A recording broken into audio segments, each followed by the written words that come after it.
Mjukuu wangu, mbona mshahara wangu wa pensheni umetoka saa hii na sekunde 2 ukaisha?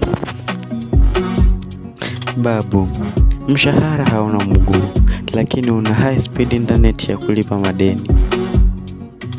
Hai, kumbe maskini hapati mshahara, anapata notification tu. Subscribe. Pepela, taja mnyama mmoja ambaye anaishi majini na nje kavu. Mwalimu, huyo ni chura. Safi sana. Sasa nipe mfano mwingine wa pili. Mwalimu, ni chura mwingine tena.